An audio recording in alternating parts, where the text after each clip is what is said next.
Good, how are you? I'm incredible. I've just done a 15-mile run, so a bit tired. Lovely.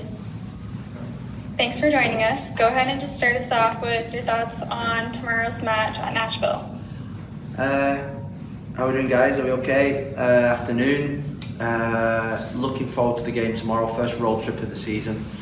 It's another test of our mentality. It's a test for a lot of the new players that have not played away games in the MLS. It's different to probably any other league in the world, and we want to build on the confidence of last week's results. And we're in a pretty good position where we could have Zuparic back. We've got Kamal Miller back. Santi Moreno's looking really good every single day in training. The only probably absentees at this moment in time are Mascara, Jonathan Rodriguez, Max Crepeau. I think that's it. So the squad's beginning to look a little bit more experienced, and it gives us really good options in terms of the way we want to play, the system we want to play, and the competition for places that we want to continue to get out of the boys. Okay, we'll open it up to questions, and just a reminder to use the raise hand feature if you have one. We'll start off with Jeremy. Hi, Coach. Going off of Max Crepeau, he was a kind of a surprising addition to the injury report last week. How severe is his injury, and when do you expect him to be back? No, he's going to be back quick.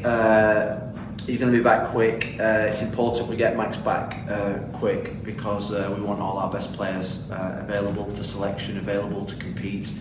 And I know how Max is desperate to get back as well. So it's minor. It's a little twinge in the groin hip area that he just felt last week, a couple of days before the game.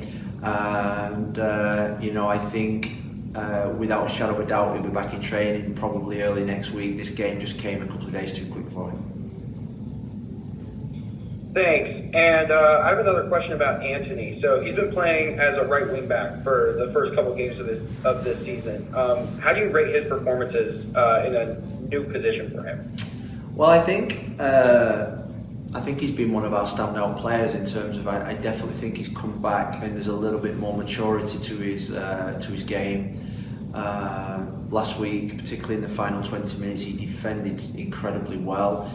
He hit the post, he hit the bar in the first half, he scored in the first game. It's a position that he absolutely loves playing. I've got to say that he's not playing that position just because of the needs of the team, which is why we're putting there. Tomorrow with the players we've got back, there could be a slight tweak to the way the system that we play, so it might improve sort of like that bit. But he loves playing at right wing back.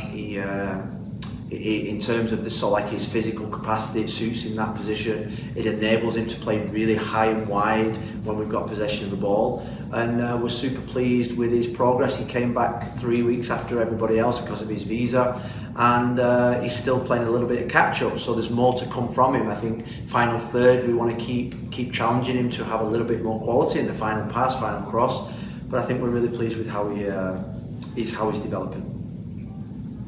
Okay, next we'll go to Sam Spiller. Hey, Coach. Thanks for taking the time. Last season, the team probably didn't perform as well as you would have liked to see on the road, particularly defensively. What are some of the keys to continuing kind of the defensive performance you put in against Austin and carrying it into this first road match? Well, I think we set a benchmark in terms of concentration and discipline last week that's required to win games in the MLS, whether it be at home or away from home. So I think that's the demand and the challenge for the team tomorrow.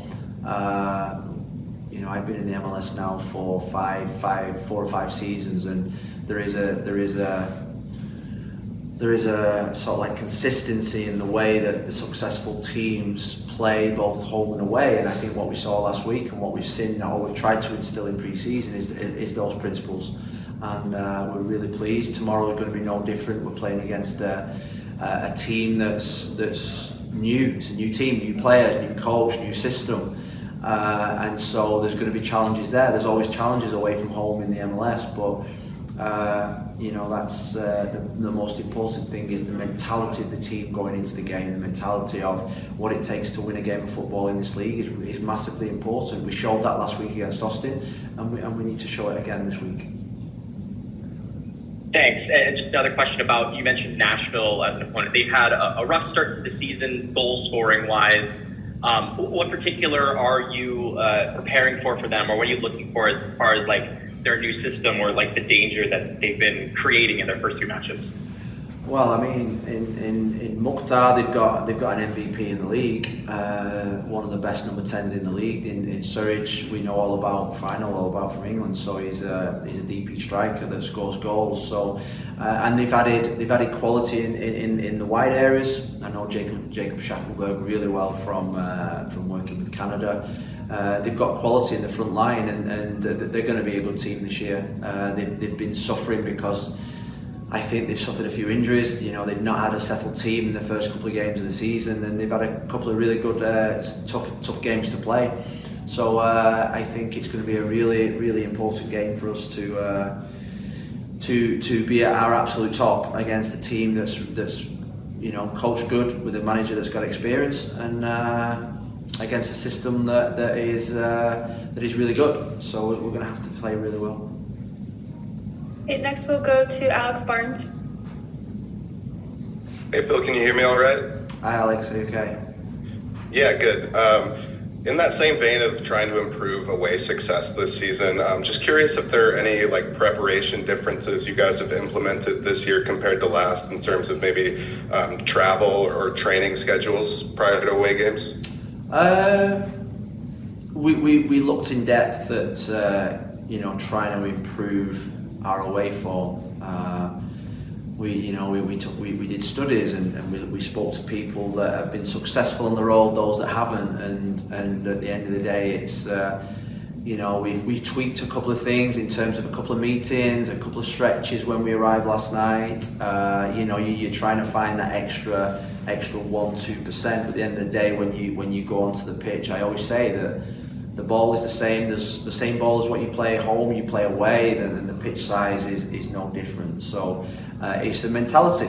It's not about the food you eat, it's not about the meetings you have, it's about the mentality of what it takes to win away from home. And last week gave me great hope, because I thought we showed some qualities that are needed and that would make this team sustainable going forward. And yes, we're young, yes, we're probably slightly inexperienced, but the only way to gain that experience is by getting out there on the pitch. And I'd say that you can talk a lot, but it's the actions on the pitch that are more important. Thank you. Thanks, Alex. Okay, we'll take one last question from Adam Sussman. Hey, Coach. There's obviously selection in the midfield right now. David Shala seems to be kind of a steady fast, and someone you've spoken very highly of. What's the decision like for the player next to him? Is it more opponent-based? Is it more what you've seen in training that week? And when Chara isn't on the pitch, how do you go about deciding who's captain? I mean, in a way, there are four outstanding central midfield players, and we can only pick 2. And there's great competition for places in training today. The 4 of them were outstanding. Diego Chara didn't deserve to be left out last week. I mean, he deserves to play. He's in form. João Ortiz, we need to persevere with to get him acclimatised and adapted to the speed of the game, and he's showing improvement every single week. The season is long. We're going to need every single player. We're going to need every single player in that midfield, because last week we used all 4 midfield players. So it's not as if there are a couple that are not being used. We're using all 4 midfield players, and probably tomorrow we'll use all 4 midfield players again, whether that's from the start or entering onto the pitch. The captaincy is another one. Last week was Pipe Mora, who's the most experienced player. He's on the leadership committee. And that's why his experience last week was so important. And I'd say that when you get to the situations when you're looking around for captaincies like last week, Pipe obviously stood out because Diego wasn't starting. There are a couple of the younger players that now need to become and develop as captain material. Santi Moreno, Juan Mosquera, David Ayala, Finn Sermon. These are players that could be captains of a team if they continue to be developed and challenged and with certain qualities that we have. So I say that we want 11 captains on the field, but ultimately at the end of the day it falls on the person that's probably been at the club the longest, that's got the most respect from the team, and that can communicating away with both the English and the Latino speakers. Okay. Thanks, guys. Coach. See you after the game.